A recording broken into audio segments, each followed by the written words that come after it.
look so good.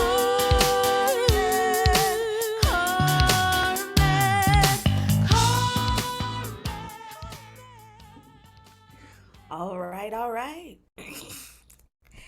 Hello, and welcome everyone. Thank you so much for being here. I am really excited about today. This is sort of the big one before we actually start our rehearsal process here at Voices of Carmen. This is our Broadway edition of our Carmen coaching series where we get to meet folks who are living this life as artists and they get to share some of that with us and talk with us and learn from them and gain a lot from their insight and wisdom, asking questions, being pretty open and candid about, the past, the journeys that they have been on. Um, as most of you already know, but just in case you brought a friend, I'm CJ Phillip. I'm the artistic director of Dance and Be More and the writer, director, choreographer of Voices of Carmen. And as most of you know, I try to give you the behind the scenes and the real of the industry and give you tips and tricks that maybe you might not know sort of the why. And so one of the whys that I want to give you today is, when you do these workshops, I know that we've had 2 years of being in a pandemic. We have been zoomed to death.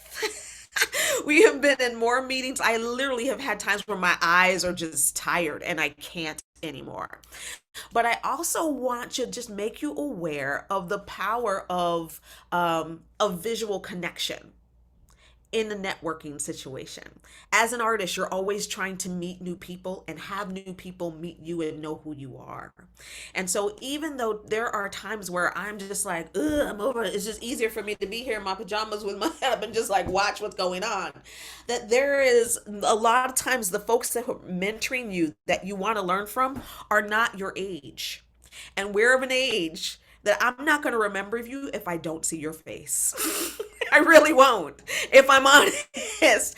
And so, even if you, like I said, it's up to you. You can stay off camera or whatever.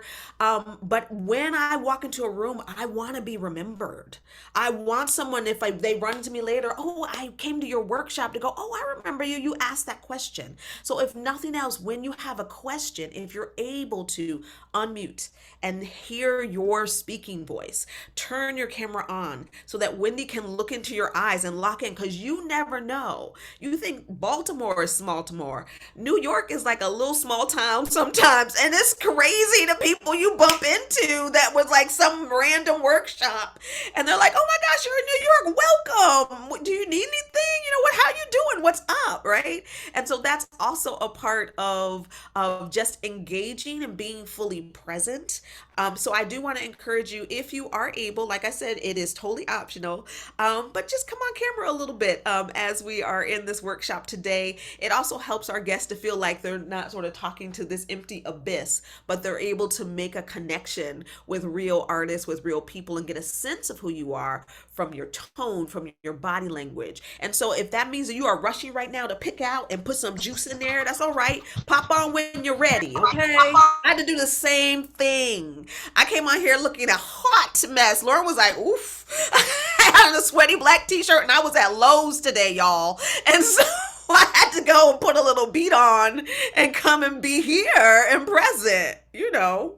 Um, so that's my little side little tip. Keep the change.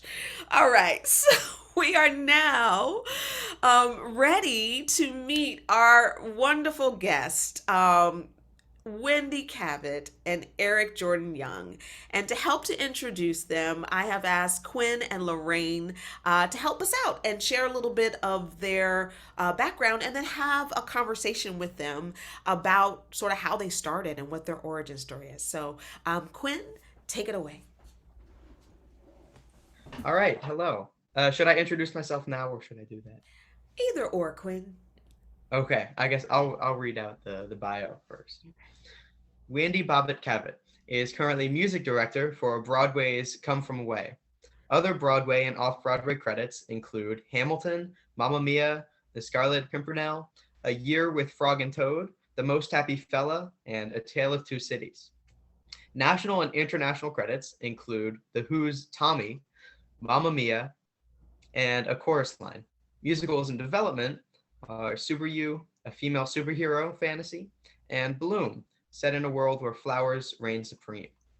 Wendy is on the theater faculty of Wagner College and the Hart School. She recently collaborated with educators in New York and El Salvador to develop the Triple Threat Workshop, which explores the musical theater canon and its intersection with artists and cultures of Central America.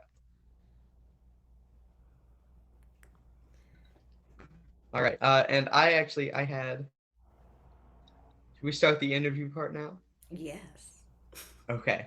I had a few questions for Wendy, um, just about. Oh, there we go. Uh, just about the starting of your career. So, hello. Uh, Hi. my name is Quinn Braykemper. I'm a rising junior at Baltimore School for the Arts. I'm 16 years old. I'm part of the band here at Voices of Carmen. And I just had a few questions, and then I'll let you go. So one, where are you from? And like when you were my age, what were you doing? What were you interested in? Um, and how did your career get started from there? These are great questions. Nice to meet you, Quinn, and everyone.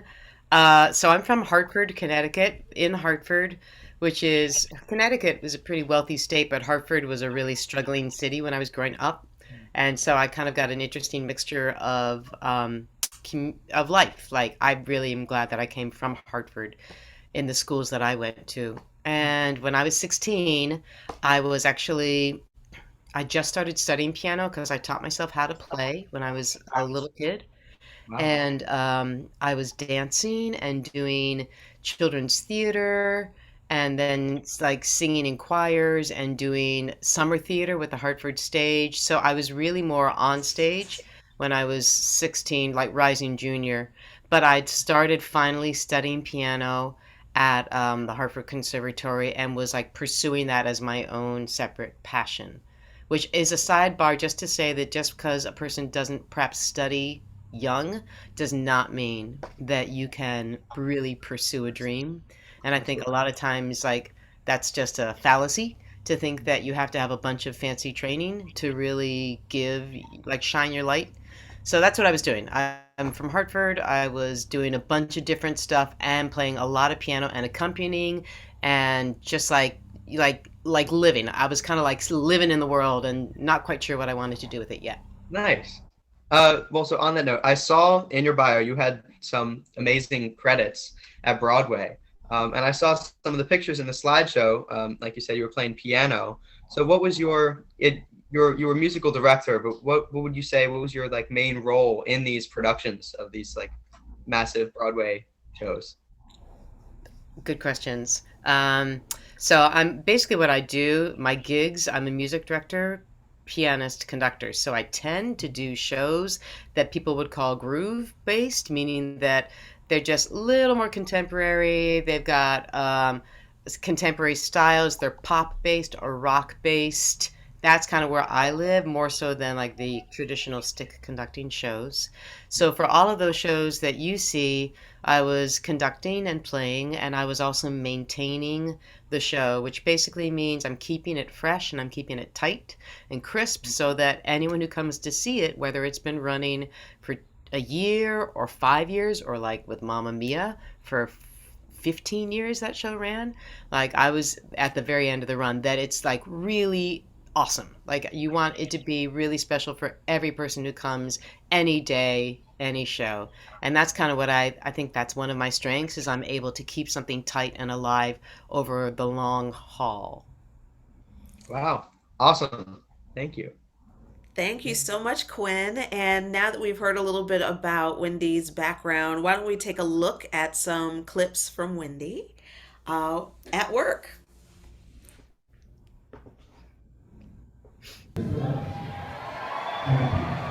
Take the spotlight off, Wendy. I think that'll make the picture bigger.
Thank you. Thank you. Wendy, can you tell us a little bit about what that is like for you when you're doing that job? Scary, sometimes really scary. Hamilton was super scary at times. And then really like the best kind of fun. Like when you know something super well and you just don't have to think about it, then all you're doing is listening and having a great time. So yeah, yeah. Awesome. Thanks, Wendy. We're going to come back to you with some more questions and conversations, but we really appreciate getting to know your origin story. Now I'm going to pass it to Lorraine to introduce Eric Jordan Young. Hello, hello, hello, everyone. Oh, hello, Eric Jordan Young. I'll be talking to you because I'm your favorite person, even though you never met me. But hi, I'm Lorraine Coleman. I'm 17 years old. I'm part of the cast, and I will basically read your bio. So that's me. So Eric Jordan Young is making sure it's screen sharing. There we go. Eric Jordan Young is an accomplished producer, director, choreographer, entertainer, playwright, and songwriter. Wow, talk about a way more than a triple threat.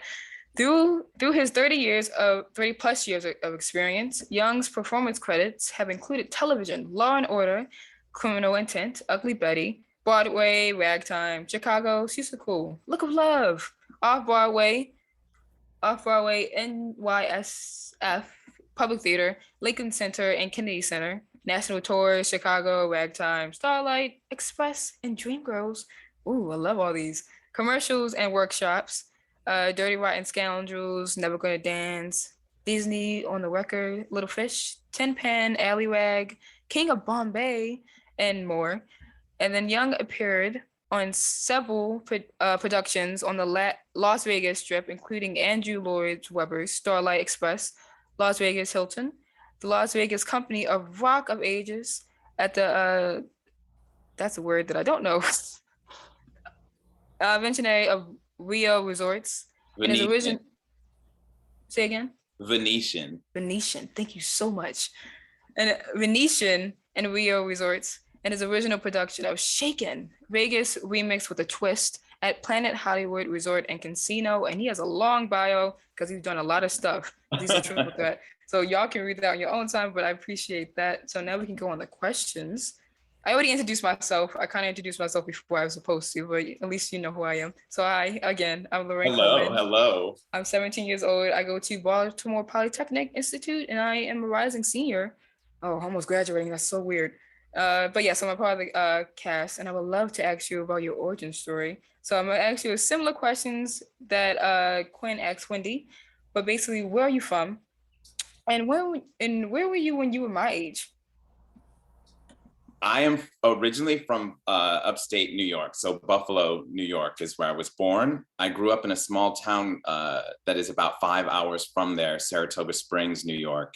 And there's an even smaller town next to it called Ballston Spa. So I grew up in a town where there is a lot of focus on vacation during the summer. And so there is a place called the Saratoga Performing Arts Center. And I lived probably 2 miles away from it. And the reason I mention it is because when it was nighttime during the summer, I could hear all of the concerts in the air. So I would know that there was a big show happening basically every night during the summer. And I was always very curious about what was happening over there, what was going on in that entertainment field of expression. It was the first place that I saw Elvin Ailey dance when I was 7 years old. So that's why I mentioned that, because it had a major influence on me. But when I was 17, you said you're 17, correct? Yes. When I was 17, I was very, very into pursuing being a musical theater performing artist. And when I say musical theater, I mean, the reason why I chose to be a musical theater performing artist is because at that time, if not more now, it meant doing everything and anything.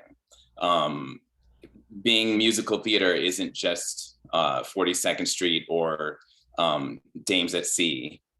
Being musical theater is being able to understand almost every single art craft that there is and push them all together into one delicious soup of collaboration. So I was deeply into pursuing that. And I believe I was also a graduating senior. I was on my way to Ithaca College at this time. So I was preparing to do that. And I spent my summer when I was 17 doing a production of, what was it that I was doing? I think I did a summer stock season, and it was a funny thing happened on the way to the Forum, and a show called I can't remember, but I was doing summer stock theater and really doing what you're doing right now, which was honing in on my skills, finding the best way to be informed about the industry and the craft. And I was really grateful to have family and friends who supported that and offered me the opportunity to know when things were happening. So if I wanted to take a class, they would help me find that class. If they wanted to help me, prepare for college, they would help me do that. So I was very fortunate that way, that people saw how much I loved entertainment and the performance aspect of it. So much so that when I was 17, I was deeply, deeply driven to do it. I was wondering, because you have a lot of talents of being like a producer, director, entertainer, like all this talents. And I was wondering if you have like a favorite thing to do in the industry. And if you don't, then that's okay. Because like with all the stuff you got going on, I'm not surprised if you don't have a favorite. Maybe you like everything, but I was wondering if you do have a favorite. I do find a specific kind of elevated emotional high, I guess you could say, when I am in the middle of performing. But it's usually one where I'm singing, dancing, acting, and expressing all at once, so that it's not a separated kind of thing. I'm that kind of performer where it's all body, mind, soul, all of it. So if I can sing something really hard or really amazing and be dancing at the same time, and it's a really saturated scene work, then the better. That's so enlightening for me. But for the most part, it's all about when something feels good as a collaborator, that's when I get the biggest buzz ever. Yeah. I dig that. That's awesome. Thank you so much. Thank you, Lorraine. Thank you, Quinn. Great questions from you both. I now want to give Lauren an opportunity to show us some behind the scenes of Eric doing what he does best, all the things.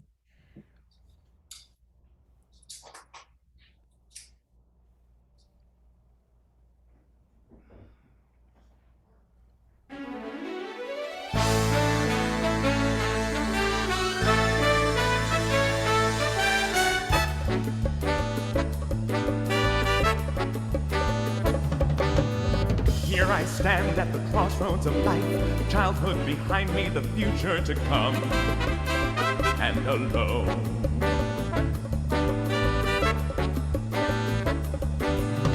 Nothing planned at the crossroads of life, but life will find me more grateful than some. It has no. Grateful to see all the wonderful things I see. Grateful to be what life expects me to be. So I stand at the crossroads of life. This way or that way, which way shall I go? Towards the left or the right? So, Eric, before we even jump to the next clip, I gotta ask you, tell me more about your band. Well, I lived in Las Vegas for the past 12 years. I just moved back to the New York area. So now I live on Long Island in Glen Cove, New York. And while I was there, I just had really incredible opportunities to work with a lot of different bands. And so I made a melange of different people that I liked. And we started doing some corporate events and just having a good time. But for the most part, we would get together and rehearse to make sure that we were keeping our skills up. And like I said, it was really probably one of those inspiring collaborative moments to be able to kind of just practice and play with people who were feeling it like Yeah. me. Yeah, it was really great to me to see the camaraderie Mhm. and get a sense of relationships that you have. And I'm curious as to what some of the musicians who are here with us might want to ask you. So oh, Lauren, do you have one more for us? I do. All right, here we go.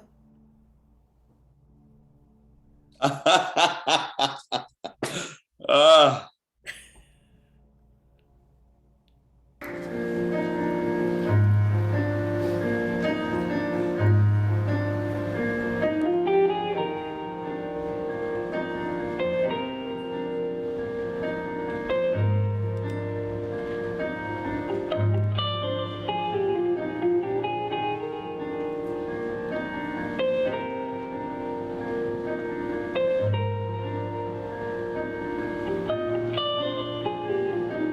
I knew a man, Bojangles, and he danced for you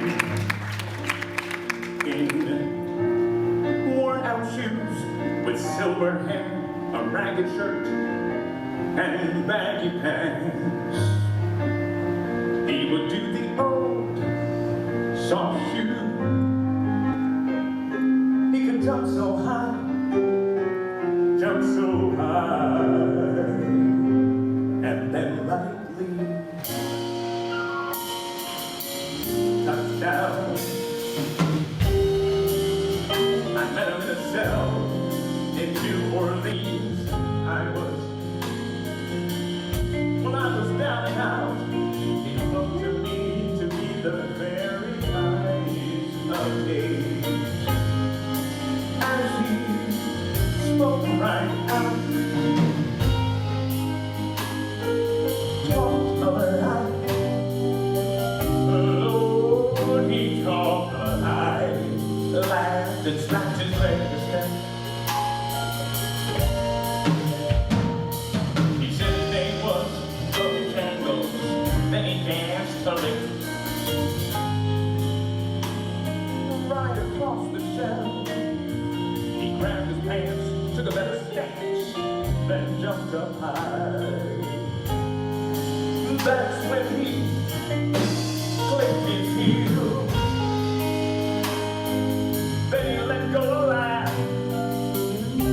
Lord, he let go a laugh. Took back his clothes all around. That was Mr. Bojangles. Mr. Bojangles. Mr. Bojangles.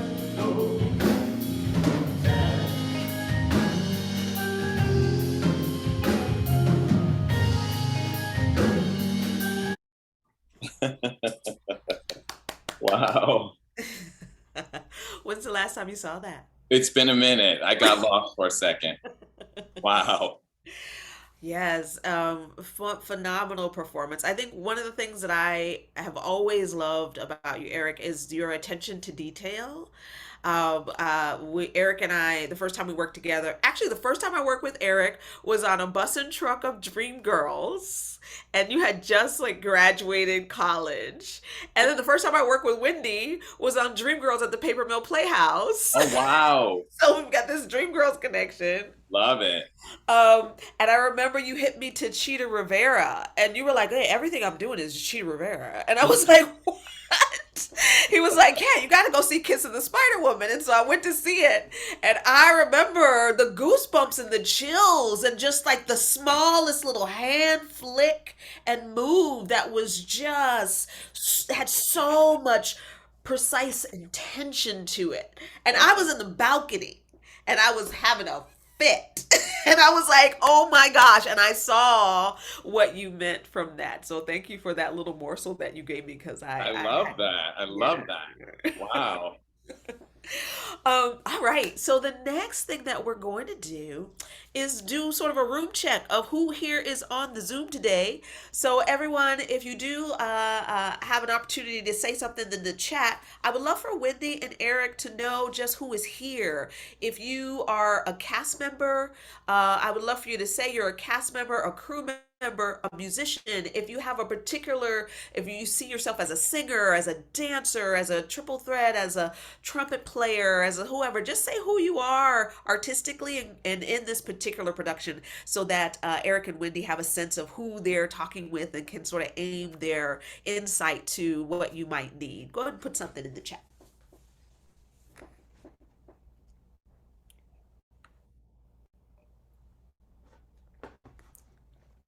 Feel free to put your name. You can put your age if you want to. I am a violinist, but I actually see myself as a mime who jugglers. I love it. However you identify creatively, just put it out I just hope someone puts that now. there. And so, as they're doing that, our next question is going to be about preparation and what that looks like. So, to give Wendy and Eric some background, this is our fourth year of doing Voices of Carmen. Everyone here has either interviewed or auditioned to be a part of this program. Some people have a lot of experience in the arts. Some people, it's their first musical and are new or are in the arts in some other genre. Like maybe they sing mostly or they dance mostly, but they've never put it all together, right? And so we've got a variety of folks here. Um, we audition in February and March. And then once you've been chosen, if you are in the city, you are also employed by YouthWorks. So this becomes your summer job. And we choose you and you choose us, and we are matched for 5 weeks in the summer. If you don't live in the city, in Baltimore City, then we utilize grants from that we have written and won to be able to pay anyone who does not apply for YouthWorks. So everyone in the cast and the crew and the musicians are paid for this summer position. We do 5 weeks, first 2 weeks learning the show, and then the last 3 weeks touring the show to East Baltimore, West Baltimore. We have workshops every week. So we have creative writing workshops. We have restorative practices workshop that look at conflicts because Carmen has a lot of conflict that escalates to the point that someone is dead at the end. We can't just sort of skim over that while we're doing this production. It's Carmen set in a high school, and so we want to take a look at how do conflicts rise, how do they escalate, and we unpack that through our writing, through our discussions in our small groups, and we become quite an ensemble. And then we take that performance conversation and have Q&As with the audience after our 5 or 6 performances that we do throughout the Baltimore area. And then we wrap up our last week by recording what we've created as a cast album. And then we wait forever for CD Baby to get back to us. And then we put it out into the world and tell all of our friends, listen to me, my name and my sound is on this album. And this is the great work that I got to do all summer long. So that's our journey that we are at the very beginning of. And our first day of rehearsal is July 5th. So with all of that in mind, think about the shows that you have gotten ready, new productions, new scripts, new music, new people. Sort of what does preparation look like for you when you're coming into a scenario like this, like we're about to approach? And you can just sort of dialogue if you want to highlight both of them, and I'll maybe Lorraine and you hang out with Lorraine, and y'all can just talk amongst yourselves, and we'll chime in and put questions in the chat. Wait, what? Okay. Hi again. Lovely to talk to you again.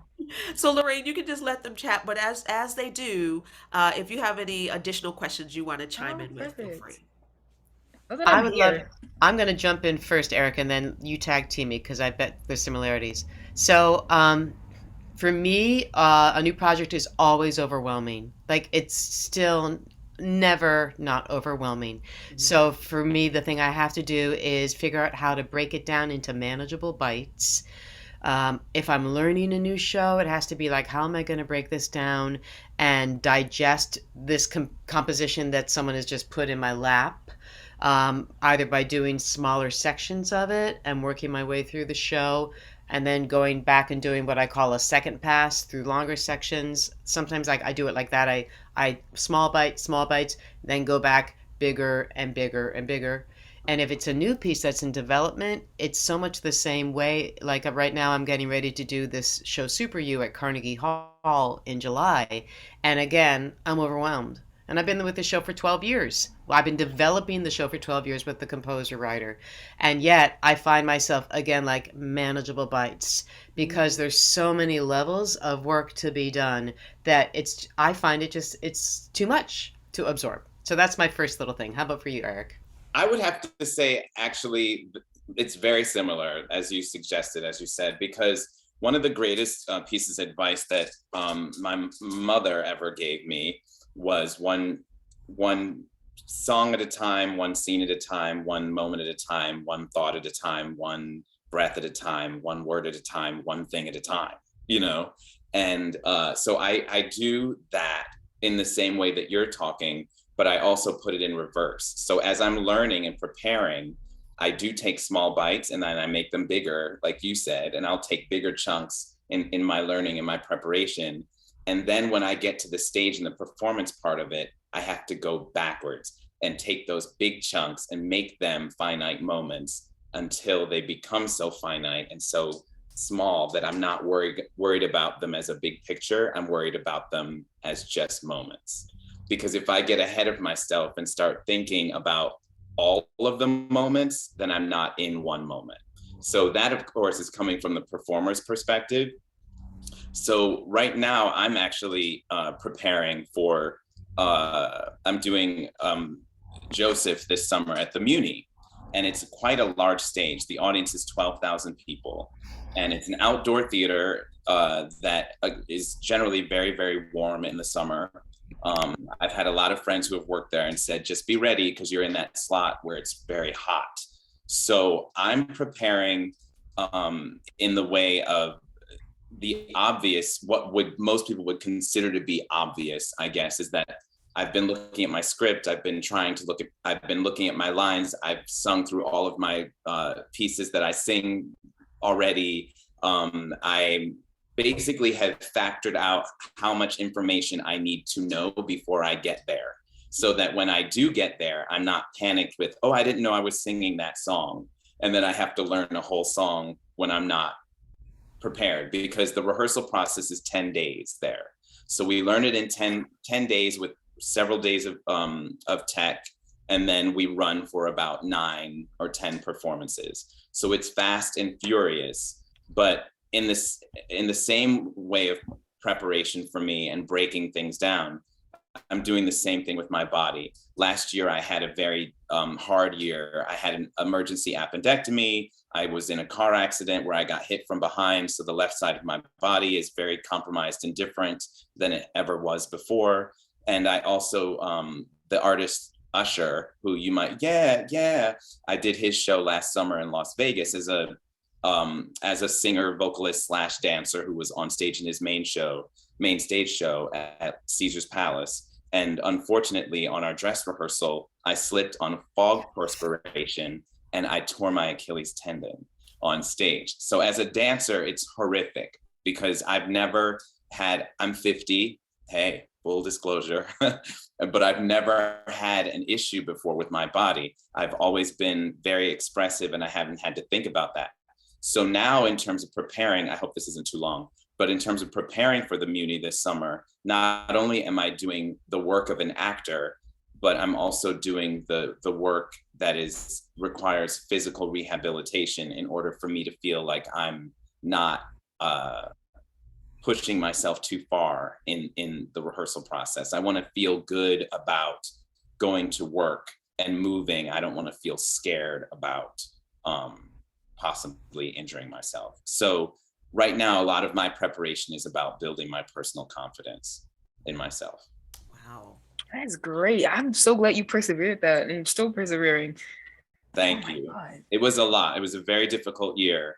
And then making the move to be here was hard because my surgery was in August and I really could not walk until probably mid-December. Not well. I was on crutches and in a boot until December. Wow. So, but I've done it and here I am. You did it. Here you are. Great.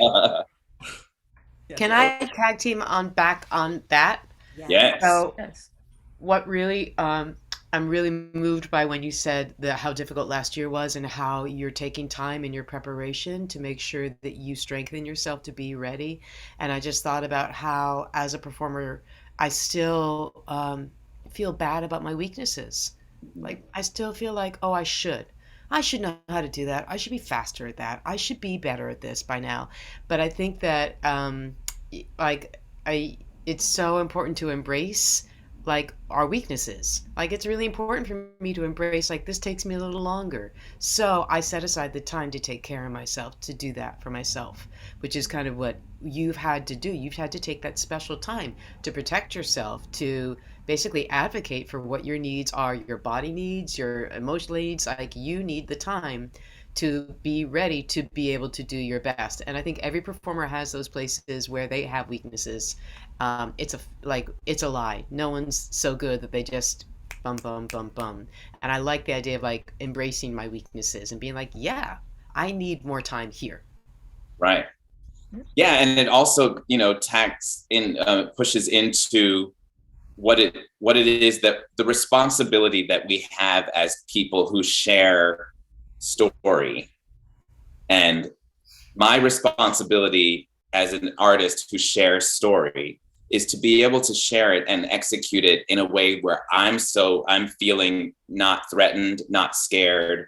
I have to feel completely safe. I have to feel grounded. I have to feel as if the world that I'm existing in personally can fortify the world that I'm about to express and share with you. Because stages are sacred spaces, in my opinion. And when you're on a stage, you are being given the opportunity to share story in a way that gives people the opportunity to receive something without fear. And so if I have fear in my body from not being prepared, then that's on me. But I'm not going to put that on an audience. I'm going to prepare as well as I can so that whatever the audience does see from me and receive from me is something that is grounded and spirited and feels completely focused and safe. Love it. Love that too. Thank you. Thank you both so very much. So many snaps in the chat for just that honesty and transparency. And I think that it's helpful to know that some of those very things that you think are just because you're young as an artist continue, and that there's still that the practice of being you and taking care of you and working through each stage and phase of your journey on your artistic is one that you don't get to skip. You just start working on it, hopefully early enough that you get accustomed to doing that part of the work to be your truest and safest self. So thank you for that. Yeah. I want to jump over to allowing you guys to sit back and hear from some folks who have prepared. See what I did there? Something for you today. And Lorraine, since you're already out Oh, here, am I going first? we'll have you share a little something, and then I think next up, why don't we have Quinn? Why don't you go after Lorraine? Oh, guess I'm going first. Should have maybe last. I could have been saved the best for last type thing, but I'll take it. I'll take it.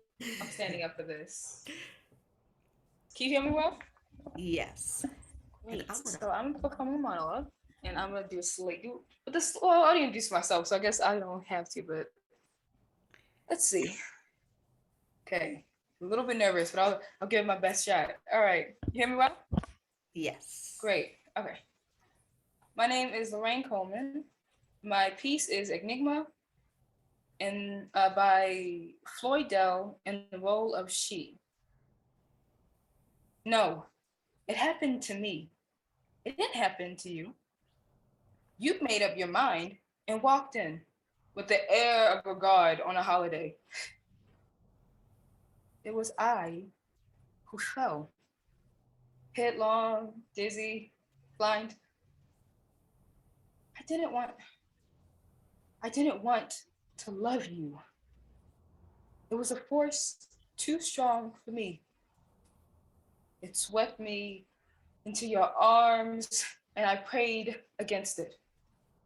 I had to give myself to you, even though I knew you hardly cared. I had to, for my heart was no longer in my own breast. It was in your hands to do what you liked with. You could have thrown it in the dust. It pleased you not to. You put it in your pocket. But don't you realize what it is to feel that another person has absolute power over you? No, for you have never felt that way. You have never been utterly dependent on another person for happiness. I was utterly dependent on you. It humiliated me, angered me. I rebelled against it, but it was no use. You see, my dear, I was in love with you, and you were free, and your heart was your own, and nobody could hurt you. Scene. Thank you. Wonderful, wonderful. Thank you. Any feedback, please give me if you have any. Yes, we'll open it up to both Eric and Wendy to share their thoughts and feedback. Wow. Well, first of all, I think it's great. Like, you completely committed to it. So good for you. That's a lot. And it's always difficult to do monologues that are so specifically about love and commit to them in auditions, honestly, or in a display of like offering what you just offered us, because you don't know me, and you have to say I loved you. Those are deep things. I always say there's three things that I that focus myself when I'm doing material in this way. The first 2 or 3 sentences are always the most important. What is it that there is one phrase or 2 phrases in the entire monologue that the person who is speaking the monologue is leading us to. So what are those? And when are they said? You know what I mean? Okay. So that's number 2. And then the third one would be, what is your favorite line that this character says in the piece? What connects with you specifically about this piece? And how is it that you get there in the same way that you get to what that phrase is that you think is what the monologue is about? Do you know what I mean? So with this one specifically, how many times does this character say no? Especially since you started the monologue with the word what? No. Right. So then what's the next time that character says no? Oh, he does say it again. Right. Yeah, okay. So the second time that it's said, it's the idea of what you're saying is reinforced, because you started by saying no. So when you get to the second one, you're reinforcing it again.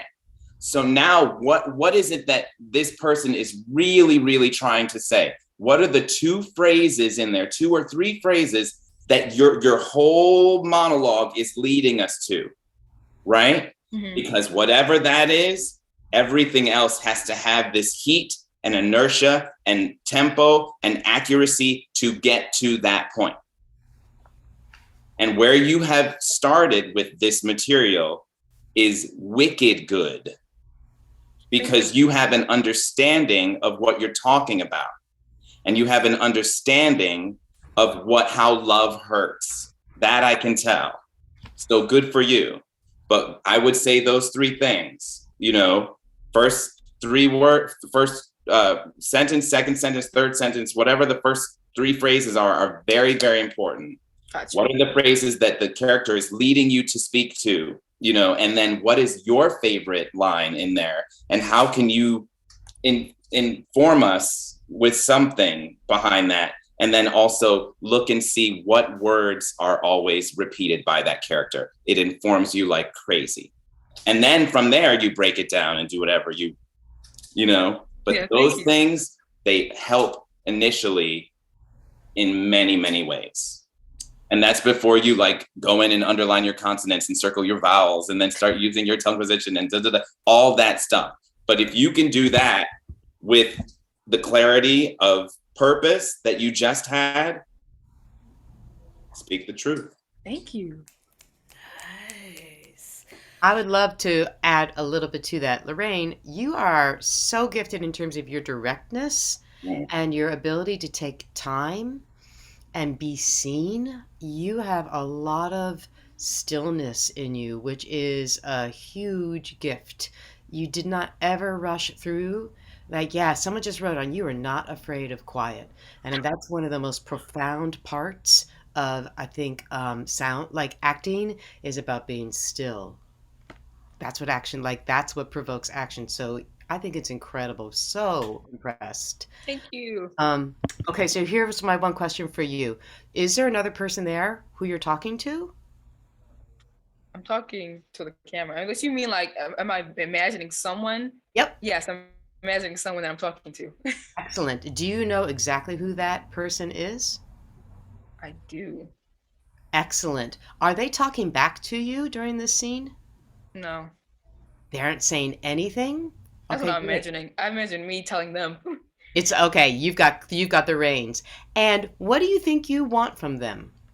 For them to feel how I felt, humiliated, anger. Like, I loved you. You didn't love me, but you led me on because you had my heart in your hand, but you put it in your pocket. And it pleased you not to throw it in the dust. So it seems like you led me on and I loved you, but you didn't love me, but I wanted you to love me. And so that's what I got from it. And so Okay. I'm like telling this person, hey, this is how I felt. Awesome. Okay, great. And then how will you know if you've gotten that from them? What will they do since they're not talking to you? They're not saying, maybe you aren't even letting them say anything. How will you know that you've gotten what you want? Honestly, I kind of just imagine them being silent still and just look down and like, I don't know what to say to you. It's like speechless. It's like, I'm sorry, but like looking down, kind of ashamed of themselves in a way. Great. I think those are great things to make super real for yourselves when you do a monologue. The idea of like, I know exactly what I'm looking for when I say this to you. And I want to know if I got it. Did I win that point? Okay, then I'm going to go a little further. Or, no, you're not going to say anything. Like, since your other isn't saying anything, you can like flesh out and get super specific about what they are doing and what you're looking for in them to know that you've gotten your point across. And that you've won your prize, which is you want them to look down so ashamed of what they did to you at the end. But until they do that, you haven't finished the fight. And that's a nice thing about, what's driving me to keep on talking is that I haven't gotten what I need yet. Ooh. Yeah. Thank you.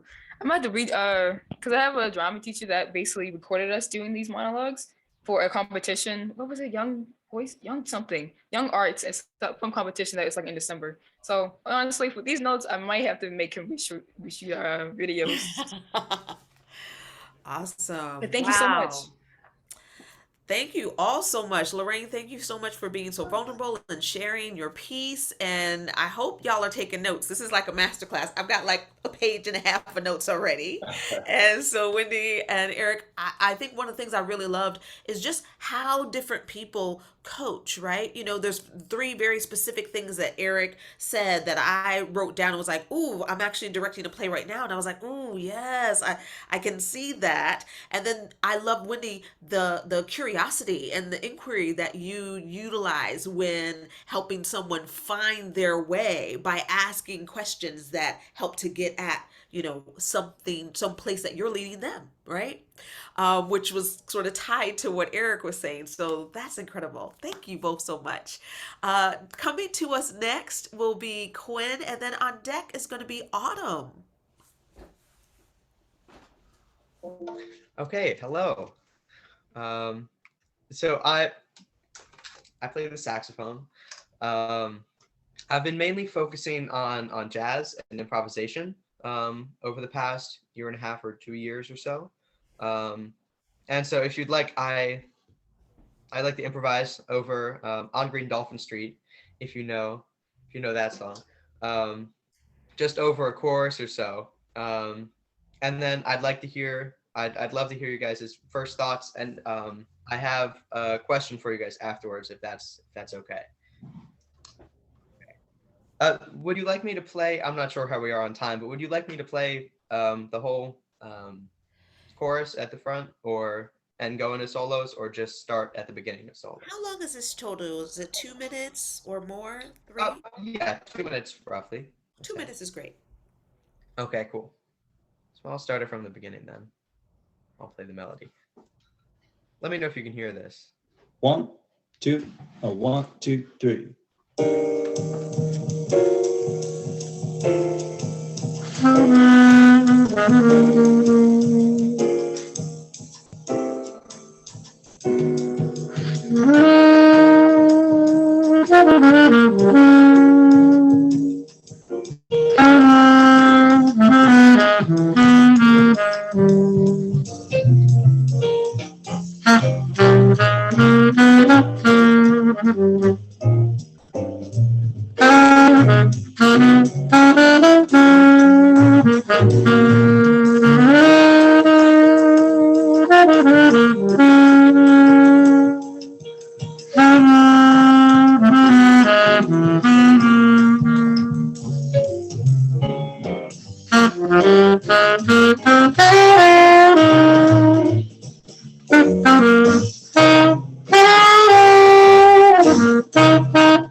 Yeah, of course yourself. Yeah, woohoo! Quinn, you're really great. And look at you had fellow sax lovers out there. Fellow sax, I know you'll play well. Breath control. Okay, listen, your amazing style. Like you can tell the minute you start blowing that you listen to a lot of music, which is the key for jazz players, particularly like listening to get the vocabulary. You're so smooth, and like all of you, he plays like a singer. That's the thing. He sounds like he's singing when he plays, which is just already so mature, because I think a lot of jazz players feel like they have to play a lot of notes, like widdly diddly blah, blah, blah, blah. But you kept a lot of space in your soloing, and you had this idea of like the call and the answer, little question, like that really forming phrases beautifully. I'm actually taking a blues rock improvisation course right now online because I've always felt like I want to know more. And the guy was talking today about improv, about how the minute you start thinking about, oh, I want to blow everyone away, he's like, nope, nope, nope. That's like an unmusical thought. That basically it's about hearing the vocabulary, getting it into your muscles, and then not thinking. And I just love your ease Thank that you. I didn't think that you were thinking, and I definitely didn't feel like you were trying to blow me away or impress me. You were just enjoying yourself and really grooving. It was great. Thank you so much. I would have to agree. I would say I'm moving all of my chat windows, but I would have to agree. The first thing I thought of was, ooh, your phrasing, because you did keep space, which I thought was fantastic and so mature, like you said, because you know, it is one of those things where you feel like, well, I'm playing now, so everybody should be listening to me, but you actually were communicating with the song as opposed to just playing for yourself, which was really, really nice. And I thought it was great. And breath control, my goodness.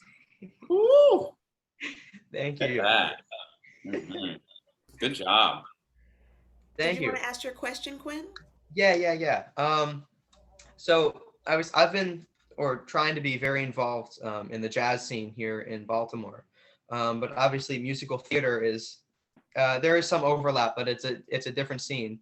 And I was just wondering what attributes or skills do you think would carry over or that I should work on that is used often in musical theater or like when you're in the pit playing for these productions.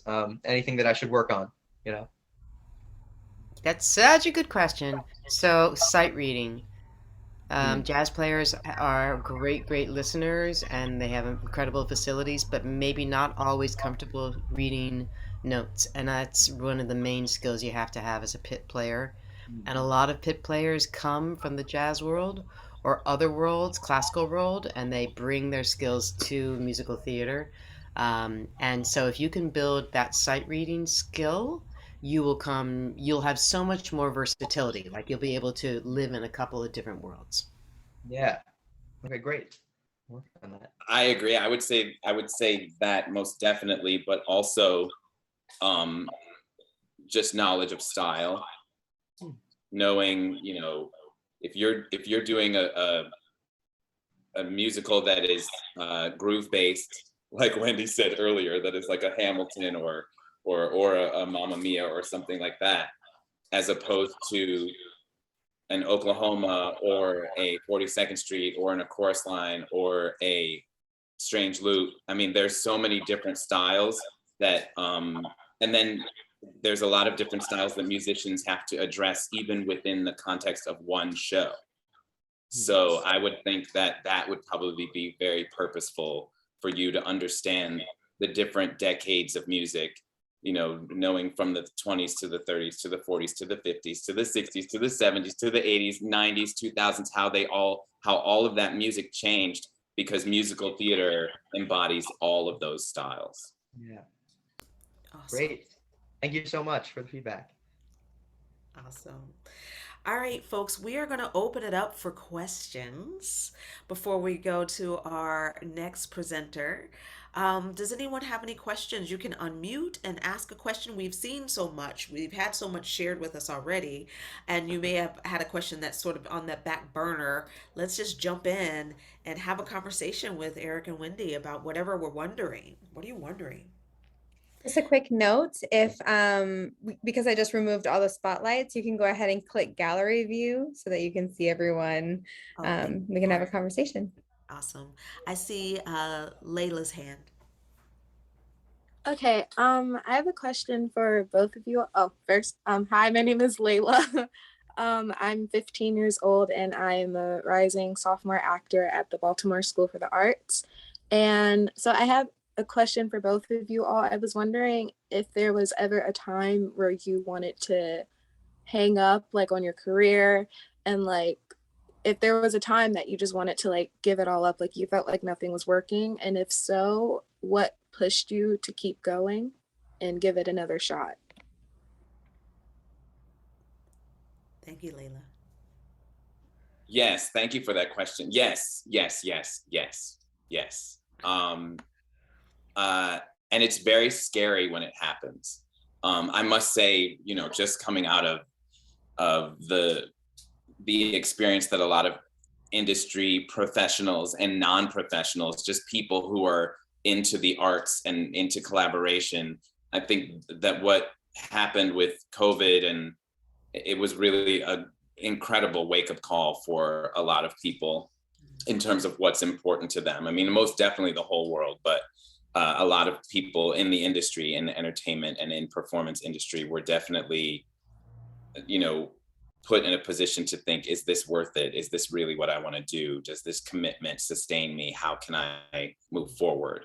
So yes, I have had that, and I definitely had it in the past couple years, but I'm not really quite sure how to answer what changed it, because I don't know, I guess it's just, there's something in the way that I grew up and in my soul, and that I have this desire to storytell and communicate with my voice and my body and my mind, regardless of if I'm even on stage or not. As a director, I'm shaping story. As a writer, I'm offering story. So it's, I don't know, there's just something that I feel that I wouldn't be able to, that would be not Eric Jordan Young, so to speak, if I didn't have that drive to still be able to share story and share talent or share performance. So when it gets to that really dark place of I can't do this anymore, I guess what I do is I start saturating myself with the parts of the industry that I love, listening to music, reading plays, trying to question what it is that I really like about the industry. And I do that, you know, like my favorite album to clean the house with is still No Matter What, Off the Wall, Michael Jackson. And I will, if I'm in a bad mood, all I have to do is put on Off the Wall. And for some reason, I mean, I could be in the worst mood in the world, and the moment I hear, girl, close your eyes, let the rhythm get in, I'm like, what? And there's something that makes me go, I'm never gonna quit this. I have to do it. I have to. Because if that can inspire me that way, then me quitting, if I can inspire somebody my way, then I don't want somebody to not click their fingers and bop their head if they start thinking about something that maybe I did for them. So, because Michael Jackson did that for me, and he still does it somehow, some way. So, I don't know, I find a way. It can't leave. I don't know why, but it won't. It's like a disease. A great disease. Can I, so tag teaming on that, do you pronounce your name Layla or Lila? It's Layla. Layla, thanks. I just want to add to that, saying that, like, I love that you do something else. Like when you get dried up in one area, you're like, I'm going to go here or there in the pond, because I think being an artist can look a lot of different ways, and we never want to like pigeonhole ourselves and say, well, if I'm not doing this, then I'm not successful. I think that you're an artist. Like everyone on this screen is an artist, because you all have artistry in you and you all have a desire to share story. So it's going to come out whether you decide to pursue being on a stage, whether you decide to come to New York, go to Las Vegas, live in Canada, go to Colorado, go to Dallas, behind a stage, TV, community theater, make it up. Like no matter what you do, I feel like it's going to filter through. It's like you can't hold it back, which is what you were saying, Eric. Yeah. And it's just, don't let anyone ever let you think that if you're not doing it a certain way, that it's not artistry. It's artistry. Hallelujah. Yeah, love that. We're gonna go to Angie, and then Sanaya, you'll be after Angie. Hi, I'm Angela. I'm a clarinetist in college. And I guess my question for both of you guys is you don't just do one thing. But you guys all started with one thing and then eventually added more and more. And how did you transition into that?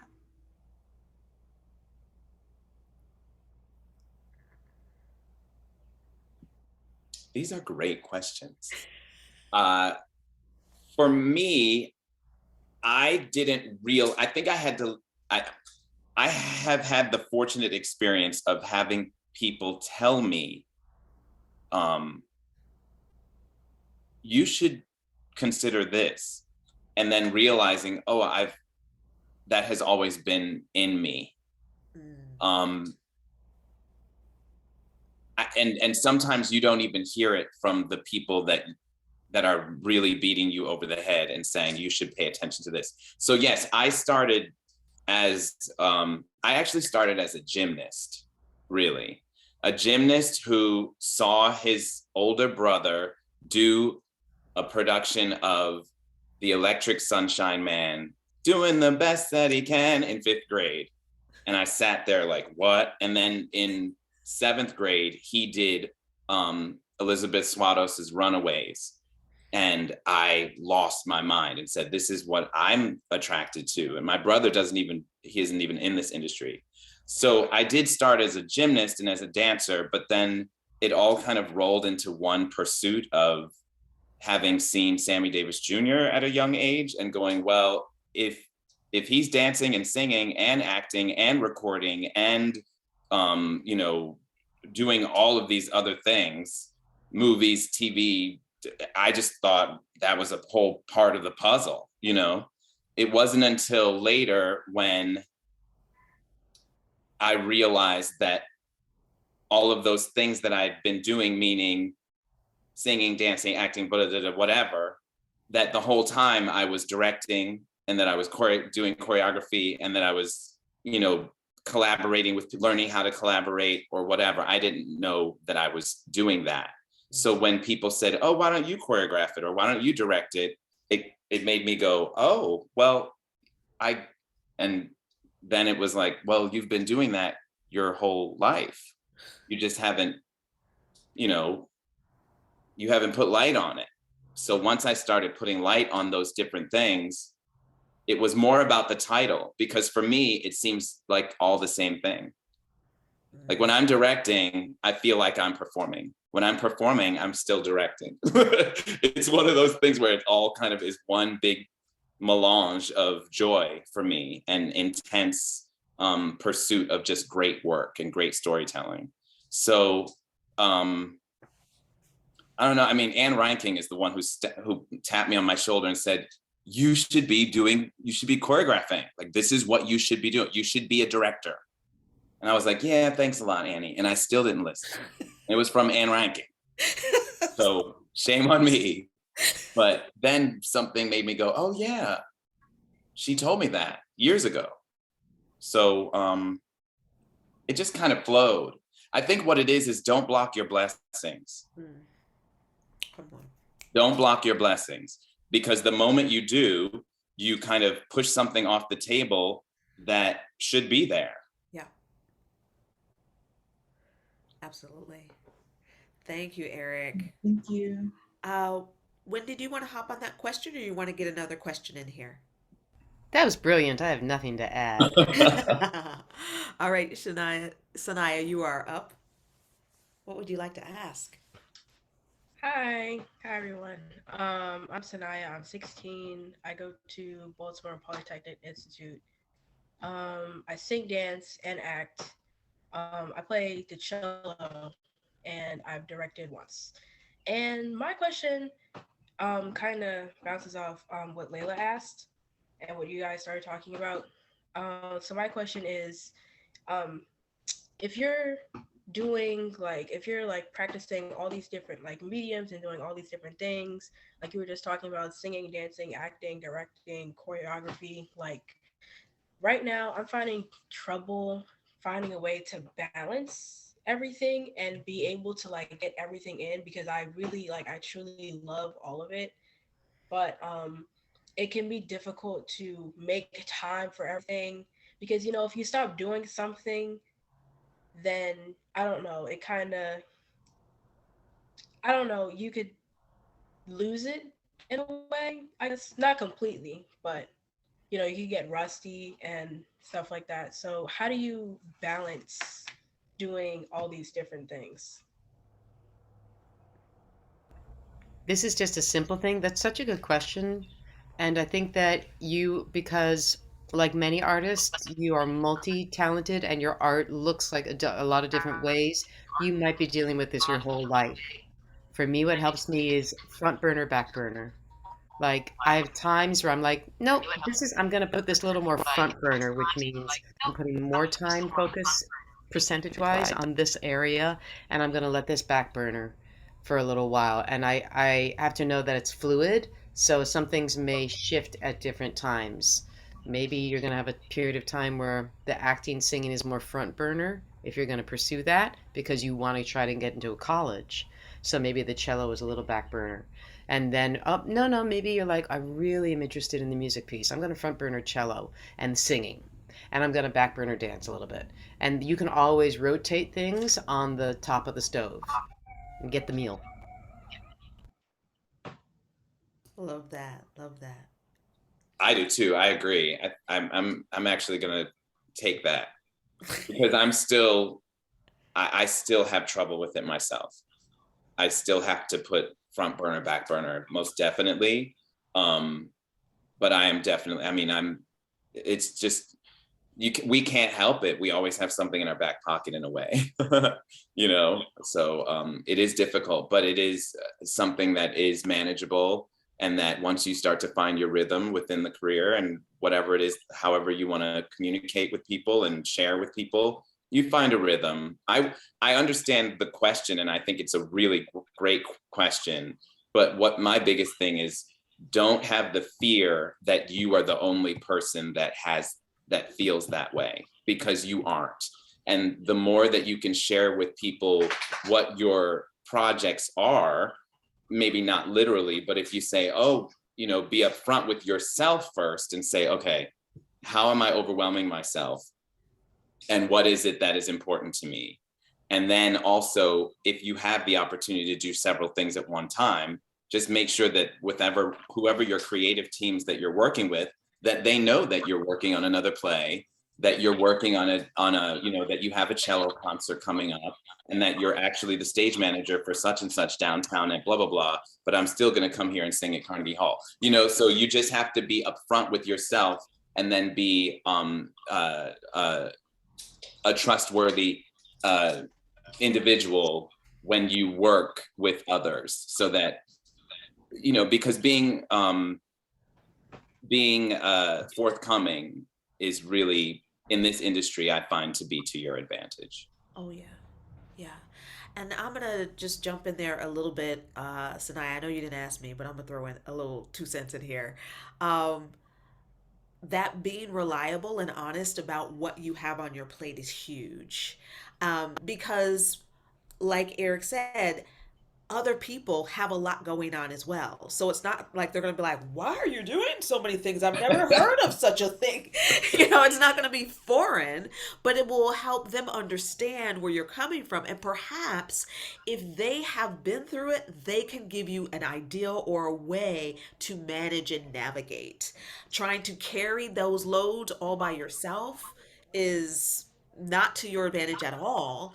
And then I think the only one thing that I would also share, because I know y'all gonna hear from me a lot over the summer, that's why I'm trying to just, be quiet. You're gonna be sick of Miss CJ's little anecdotes, is that when I'm doing a lot of things, I also need my downtime. If I'm doing 3 things, if I'm doing 5, 10 things, the one thing that cannot go away is my quiet time, is my rest, is my peace. I shut it down on a Saturday morning. Like nothing is happening but me and my cup of coffee, the cat, and looking out the window. If I'm allowing myself enough downtime, then it helps me not get overwhelmed with all the things that are on my plate because the rest is there to recharge. And sometimes the knot of decisions that I need to make unravel in the quiet.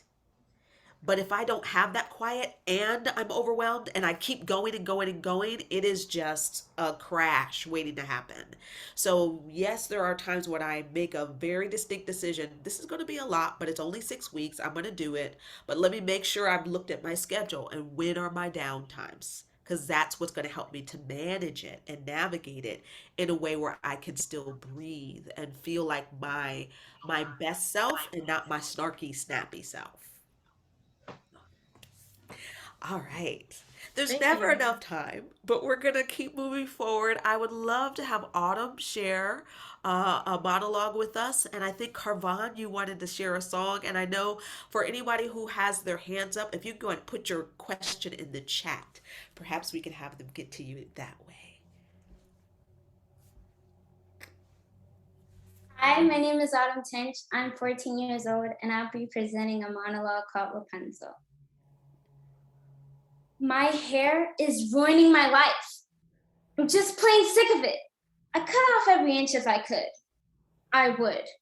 Only I got stuck in this tower with a nary pair of scissors, or even a plain old butter knife. If I don't get it cut soon, I'm gonna gnaw it off with my teeth. For years and years, my hair has grown down my back to the floor. Nobody has hair to the floor. It's quite ridiculous. I feel more like a hairy beast than a princess. I think it's part of my punishment, as being locked up in this stupid tower isn't bad enough. My hair is so long and so thick, it takes me all day to wash it and dry it. By the time I'm done, it's time to start all over again.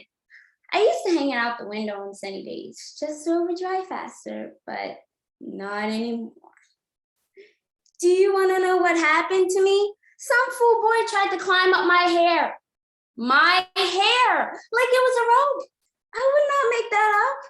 I had to twist and shake and jerk my tresses until he fell off, fell flat on his back and into the bushes, which is exactly what he deserved. Can you imagine climbing up somebody's hair? Who would do such a thing? It gave me quite a headache.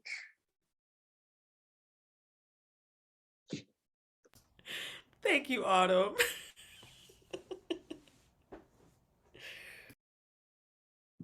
Yeah, pulled hair would give me a headache too, I think. That was terrific. That was really great. I'm still kind of lost in this. So what is that from? I think it's from the Rapunzel musical.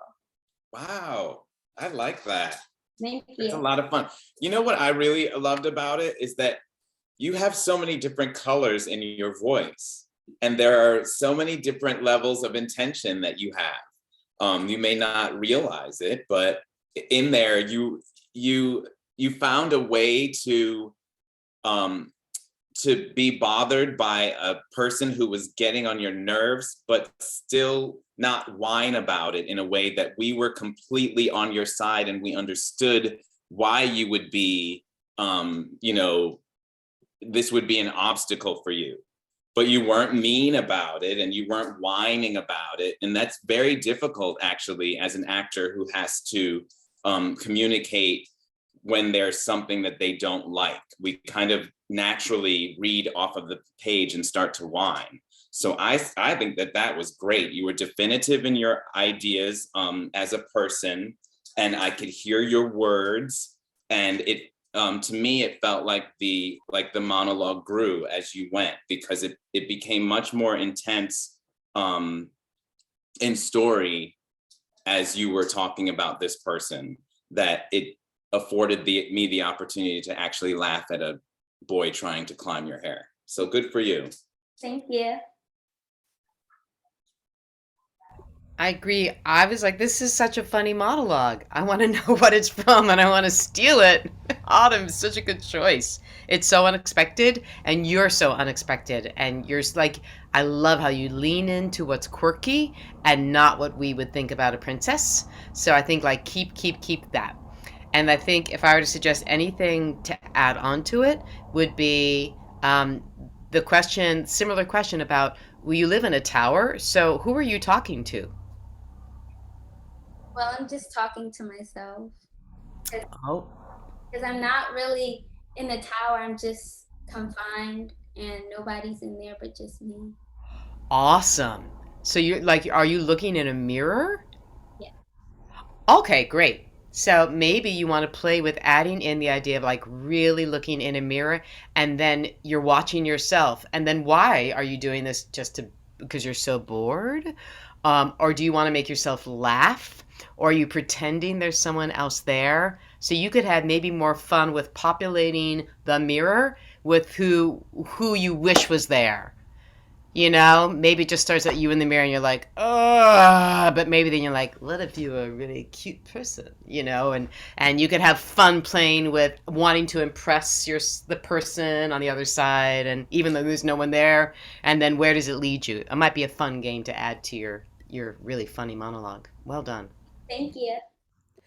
Awesome job. All right. So I have a question, and actually, I stole this question from Wendy. And then we have, I think, one or two more people on deck to finish us out. Uh, Thinking about your point of view as musical directors, when people are coming in to audition for you, what are things that you're thinking about? What are things that you are looking for? What are things that inspire you when someone comes in the room and they leave and you think, wow, that was great? Even if they are, and I say this too, mostly for our artists. Um, so I love auditioning, and I know not a lot of people do. I don't get nervous. I get very excited. I just absolutely love and feel like I get to go in there and do a 3-minute show for people who've been there all day. And so I try to give them a beginning, middle, and end. I've had people applaud. I've gotten standing ovations and not gotten the gig. Like, but just people were like, wow, you really came in and gave us something, CJ. Thank you. But yeah, we're just not bringing in Brown Girls for Fiddler, but we really love that you came. But I know not everybody loves auditioning, but I do want to say sometimes we think that getting the gig is the end all and be all. I've gotten so many jobs from auditions that I did not get hired from. I've gotten a call later go, I just loved you at that. You weren't right for that show. But what I loved about your audition was this. And I remembered that about you. So when it comes to auditioning people, when it comes to meeting people, getting to know people, networking with people, and getting a sense of them as someone that you want to collaborate with or hire, what are some of the things that you're looking for and that people can keep in mind as a win, even if in this particular role or position they don't get that, but they know they presented themselves in a way that is really going to be useful to them and forward in their career. Go for it. Oh, I thought you were going to go, Wendy. Okay, well, either way, super quickly, I think what CJ said is the first thing I look for, which is actually, is this performer okay with themselves? Like, are they comfortable and confident, and do they enjoy what they do, or do they seem to be desperate to be liked? Because when someone just isn't so concerned about being liked by me, or being accepted, then I just feel so much more comfortable watching them and engaging with them. And I feel like it's going to be fun to play with them. So, like technical, yes, absolutely. We're looking for very specific technical things, as I'm sure you are, Eric. But then overall, there's a sense of, are you okay with yourself? Are they comfortable? Completely agree with that. It's probably the first thing that I look for is how comfortable somebody is in their own skin. And then all of the other factors start to come in. But for the most part, I'm one of those people that if I'm behind the table auditioning, I like to root for people no matter what. And I probably root a little bit too long sometimes, I think. But I really like to give people the opportunity to share the best that they can share in that specific moment. So in other words, what is your 100% for right now? Sometimes people come in, they don't feel good, or they're this, or they're that, or blah, blah, blah. But what is your 100% right now in this moment? Because whatever that is, if you're trying to execute that and you're offering that to me, I might be able to see through all of the rest of it. I just want to know that I can work with somebody who's going to show up to rehearsal on time, is going to be a lot of fun in the room, is really going to be open to the material, is going to be collaborative, is definitely going to be able to listen, is definitely going to be able to listen, is definitely going to be able to listen. That's huge. It's huge. And someone who is able to have a sense of working with others without intimidation.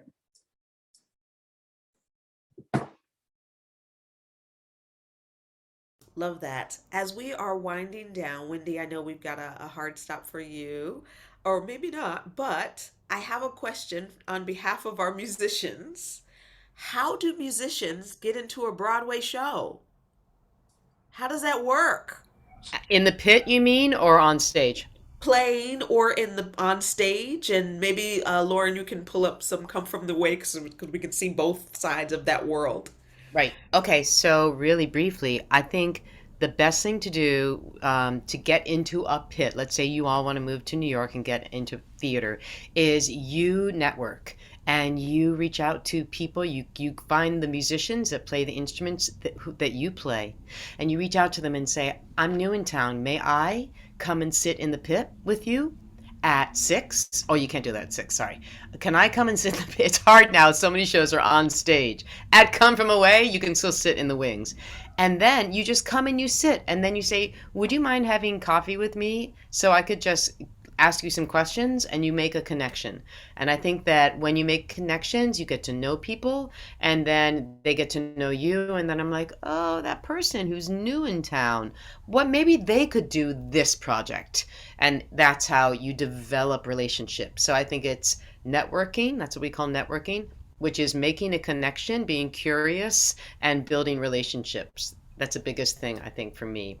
And then I have a very specific answer for Lorraine Coleman regarding how to conduct and play, if you want me to like latch that on. Yeah. So let's take a look at on stage, Wendy, and then we'll go to any questions that we have in the chat.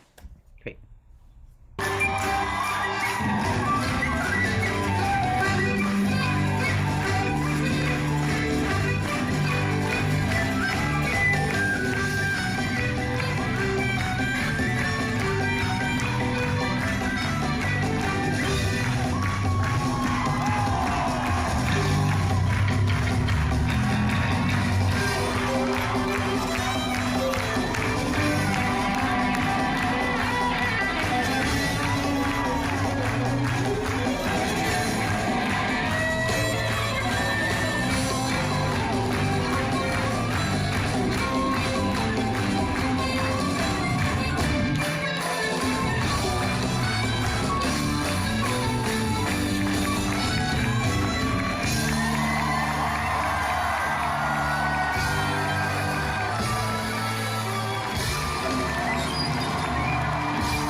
I'm going to need y'all to have a little more fun.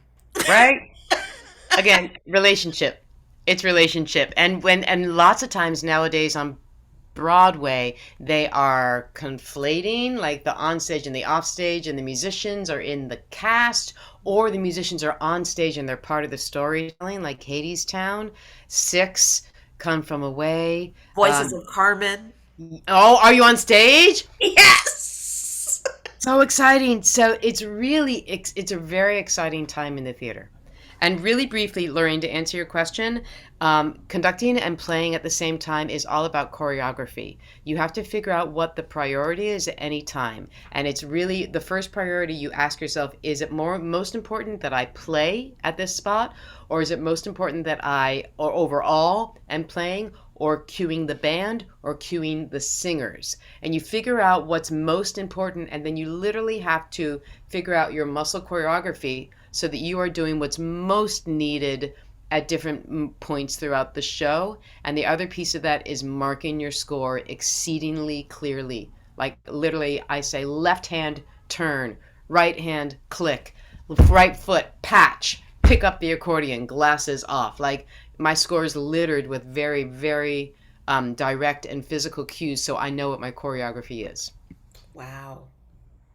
Love it. Thank you for answering that question. All right, we have two more folks who are going to share with us very briefly. Carvon, if you want to step to the spotlight, and then we'll close out with Leah.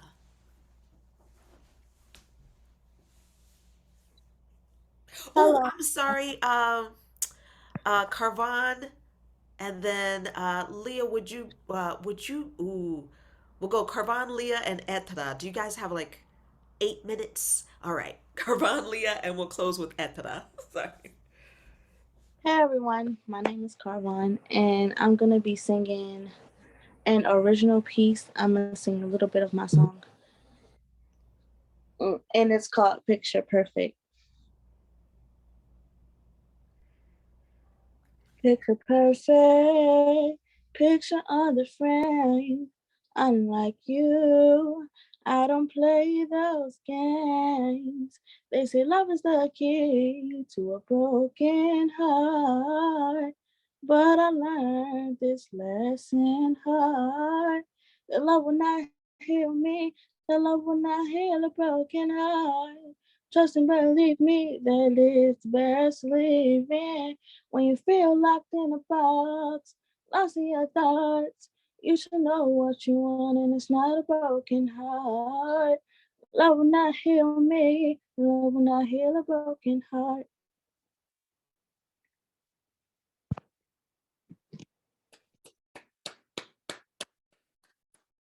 You have a Come nice on. voice. You want to go first, Eric? No, go for it, please. Go for it. Okay, your voice is so beautiful. It is like butter and cream all together mixed. And like it just runs, your runs are no, no, no, no, no. It's like really um healing. That's what I feel when I listen to you sing, Carvon. I feel that your voice is healing and your music feels like it's healing, that it's soothing something. And I think the only thing I would ask you to do right now is, particularly in our world and in our Zoom world, is to see that green dot on your computer, or is it a red dot? That is your friend. And it is the eye to which you want to talk. And even if you decide not to talk to it directly, it wants to witness you, particularly on Zoom. And so I wanted to see your eyes, because your eyes are the window into your spirit and your soul. And you kept them up this time through. But if you just tilt your head down a little bit and you look even to the side of that green dot, even if I'm looking there, I'm giving the people on the other side of the camera a sense of what is going on inside. So that's the only thing I would say. So I wanted to see even more of what was inside of you, because it was obviously very beautiful. Thank you. Mm-hmm. Really, really nice. I agree completely. One of the things I always tell, people when I'm working with them is that if I can't see your eyes, then I can't fall into what you're thinking.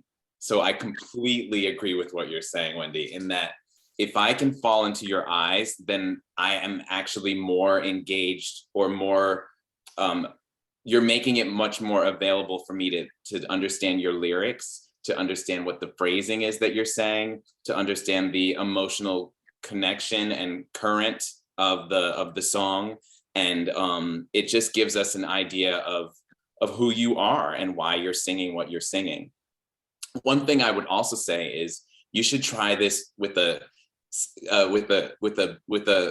drum beat or something. What is it? What's the thing? Sing the first part for me again. Picture perfect, picture on the frame. Unlike you, I don't play those games. Yes. See, that's not if you throw that. That is so, like, if you can lock it right into that groove, Now we're sailing along with you. That is beautiful. So don't feel that we don't understand your groove. We get your groove. We were with you the whole time.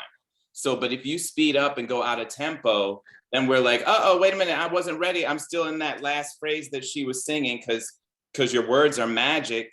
So you might as well give us the opportunity to fall into you more, right? So throw that beat down, pitch it perfect, and lock yourself right into it. And that's where you're gonna go, ooh, that song is tight. Good for you. Yes, love it, love it. All right, Layla, you are up, my friend, and I will try to. Oh, Perry, are you handling it? Thank you. Hello again. My name is Layla Jean. I'm 15 years old and I am an uprising sophomore actor at Baltimore School of the Arts. And today my monologue piece is titled The Not So Perfect Child from the play Flowers in the Desert by D.M. Larson as the character Jamie.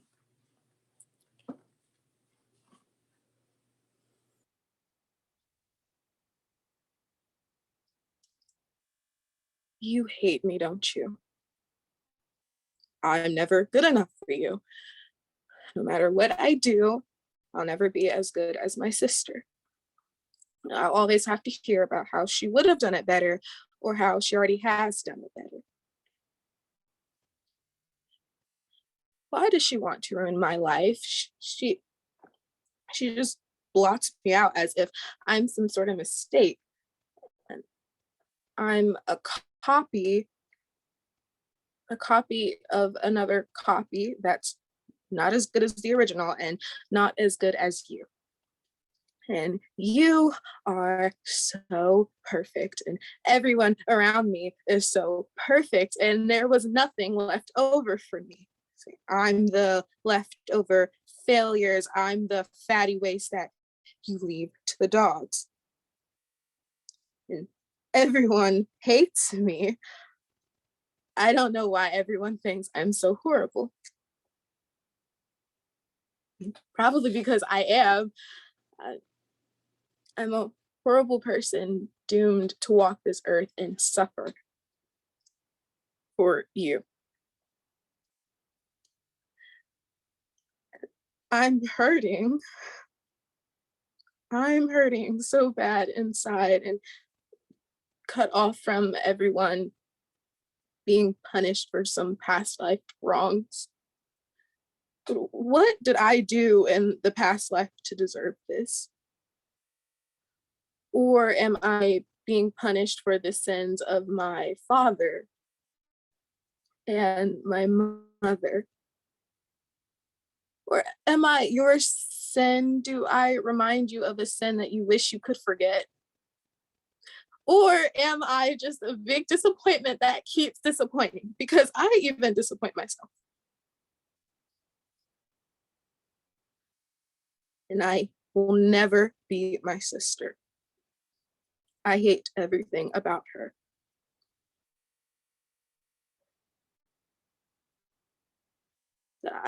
I don't want to be me either.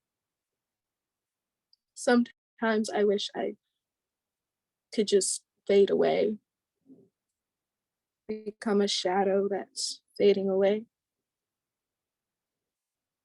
forgotten.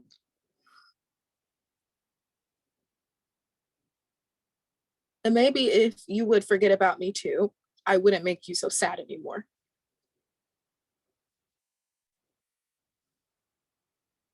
Okay. Bravo.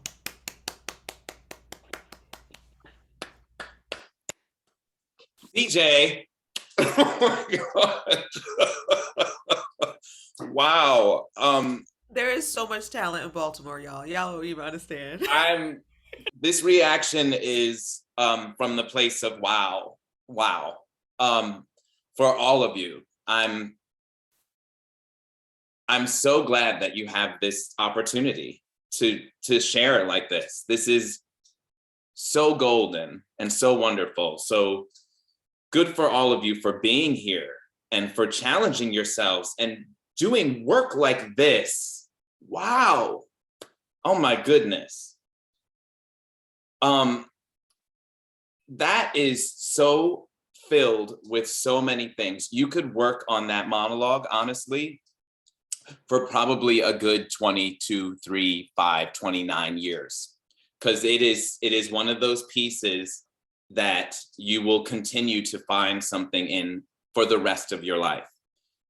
It's one of those pieces that each sentence, each thought means something different when you're a different age in your life. So good for you for tapping into that on the level of understanding that you have for this character, because it is very, very powerful. I appreciate how you took your time. I appreciate that I could hear your words. I appreciate that you are very, that you, first of all, that you just understand the piece, and that your first three, also I appreciate that you've been listening during this conversation and you actually used some of the things that we said in your work just now. I know you did, including the way that you looked at the camera and including the first three phrases of the monologue. I know you did. That was terrific. Good for you. One of the things I can say on a technical level or on an artist level is everything that you ask for in this, meaning I want this, maybe investigate not wanting it and play that.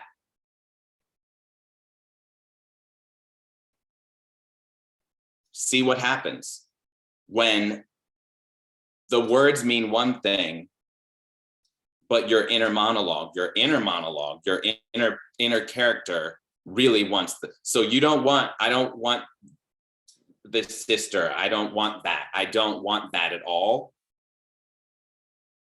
But you really do.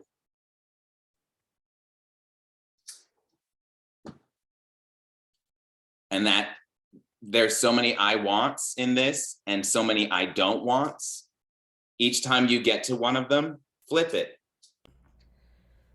Yeah. And see what happens for you. That's great. Agreed. And because we're short on time, I'm just going to jump in and say your depth, your vulnerability, your like how profound you understand, how you're profound. Like it's really impressive, all of your work today. Just thank you so much. And I was thinking as you did it, how interesting it might be if you wanted to play with the idea of, are you talking to someone who's on your level? Are you praying? Is it a prayer? No, I envisioned it as I'm talking to one of my friends, or like so-called friends, and they're viewed as like being like, well, their status level is like very high. I think that's so profound that you actually said that, Layla, because as you were doing, I thought are you talking to someone who's above you? Because Yes. it takes courage to say those things to someone who's in power when you're not. And it's different than talking to someone who's just like a chummy chum or someone who's below you. And so I think that you can play with the idea of like you're talking so poorly about yourself, but what you are saying takes such courage. You are a hero for saying this. And there's something to like getting more specific about what that person has and how brave you are to say what you're saying right now. Does that make sense? Yes. So then it's not you just sitting in a poopy diaper. You're being a hero by saying something and and in an odd way. I don't know if that makes sense, but I'm just going to throw that out there. Yeah. Thank you. Great stuff. All right, Etna, no pressure, my friend. Can you close us out with a song?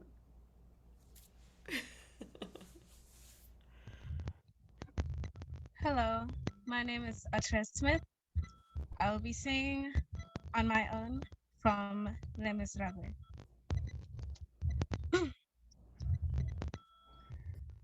My own, pretending he's beside me.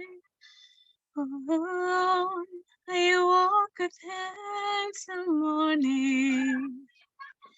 Without him, I feel his arms around me. And when I lose my way, I close my eyes. And he has found me. In the rain, the pavement shines like silver. Oh, the lights are misty on the river.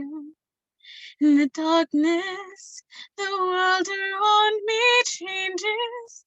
The trees are barren everywhere, the streets are full of strangers. And I know it's only in my mind that I'm talking to myself, not to him. And although I know that he is good, still I say let's wait for us. I love him, but every day I'm learning. All my life I've been pretending. Without me, his world will go on turning. A world that's full of happiness that I have never known. I love him. I love him. I love him. But it's only on my own.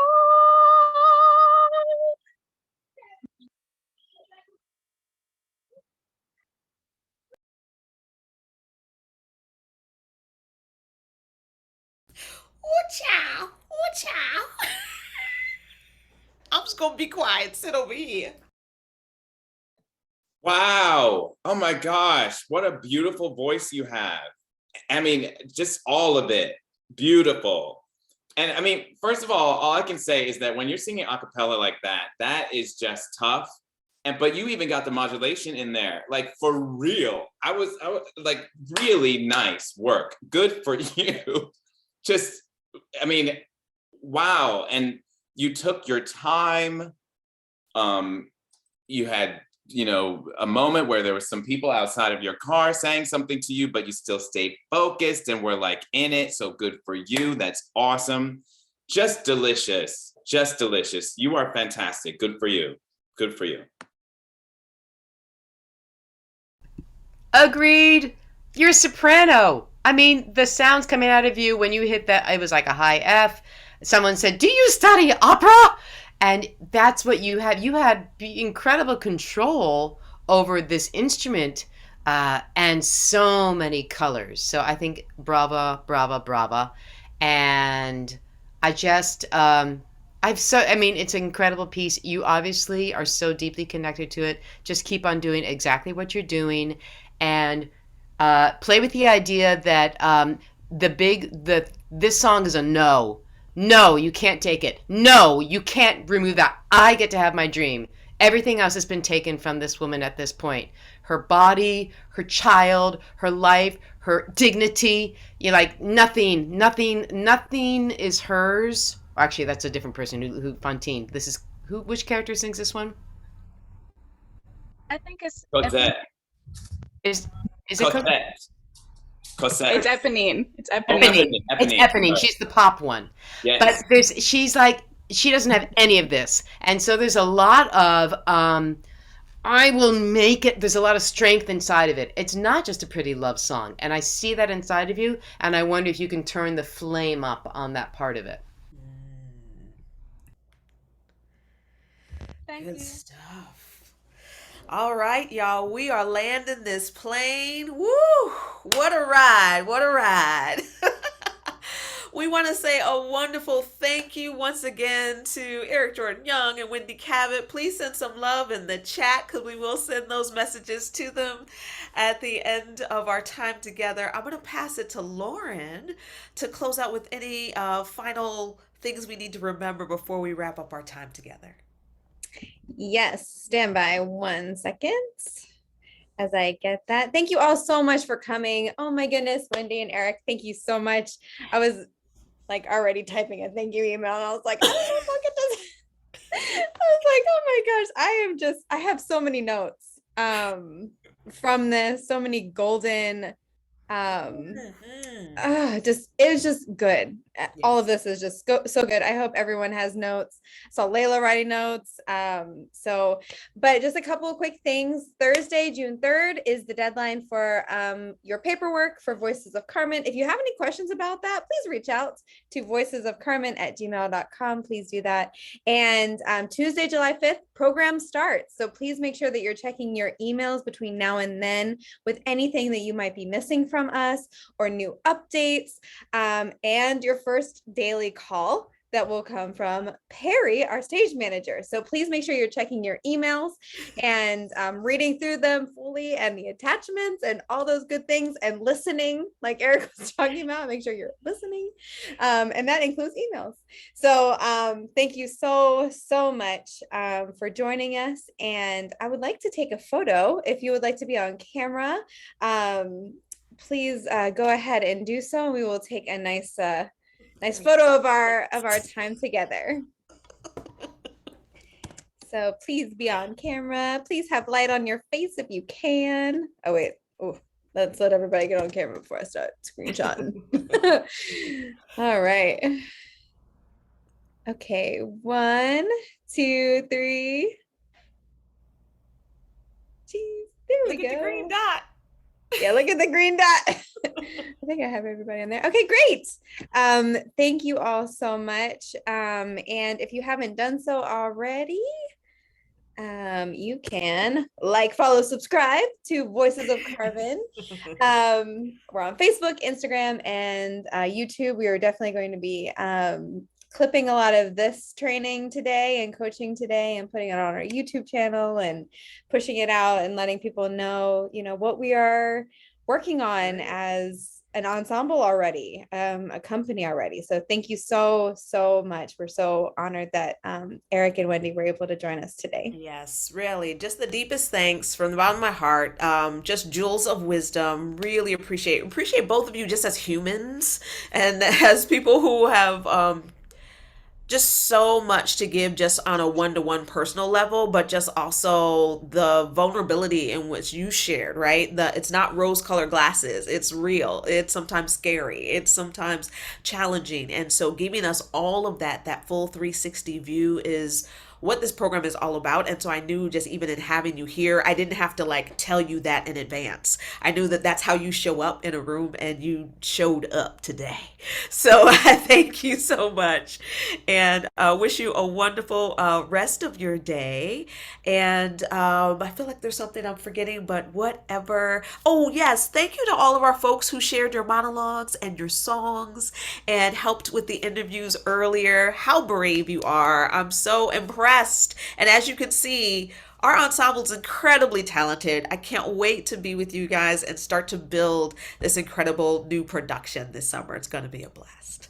Bye, everybody. Awesome. Eric and Wendy and CJ, could I get a photo of you three as well? I'm going to spotlight you. All righty. Thank you again. Thanks. Thank you. So great to meet you today. Pleasure to meet all of y'all. Thank you. Bye. Bye. And I'm so right. glad to know, Eric, I didn't know that you were back on the East Coast. I was like, oh my gosh, y'all could actually have coffee. This is so cool. Yes, Eric, where back. did you live in Vegas? I lived in Summerlin for several years. And then you're very aware of Summerlin? You know I started out with Mamma Mia in Vegas and then came to New York. So we were in Summerlin while I was out there. Then we really need to catch up, like for real. Yeah. I mean, Keith Thompson, Philip Fortenberry are some of my best friends. One of my greatest friends, not to be crazy, but Rick Pisano, did you do it with him before he passed? Yeah, I love Rick so much. So that whole Mamma Mia Vegas company, I know a lot of people, and yes, it would be fantastic. Jacqueline Holland and that band, Pepe Jimenez. Yes, Pepe. He's doing so well. We did a Christmas show recently, and he's really, really great. I just saw him at Keith and Phil do this thing called the Composer Showcase, which has become very, very grand in design. and a lot of new works are shared at this event, and some new musicals have come out of it. But you know, and of course, I'm sure. Did you know Michael Brennan as well? What was it? You know what? It's just crazy. I was on the phone with him the day before, which is insane. Michael Brennan was 42 years old and he died in a hotel room in Florida over Christmas. Yeah, and he sent me a picture of, look at my view. Like, that's how we were on the phone together. He's like, look at my view. I'm in a hotel and I'm just in Florida. I was like, oh, cool. And I was working on, I don't know if you knew about that project Clown Town that he was doing with Anne Marie Milazzo. I'm associated with that because of Michael. But yeah, we have a lot of friends in common now that I didn't realize that you had done. Let's can we? Via the email, I'll just connect with you and we'll find a time to have coffee. I would love that so much. Absolutely, that would be great. That would be great. Lauren, so many connections. I'm so glad. Let's get this picture. Lauren has Sorry. a little baby in the background. I got babies. Sorry. Okay, 1, 2, 3, 2. Wonderful. Thank you so much. This was such a wonderful day and time. Lauren. And we will make sure that you all are connected. Okay. Fantastic. This was really wonderful. Thank you so much. Thank you. You're welcome. Thank you so much. Good night. Loved it. Good night. Bye. Bye.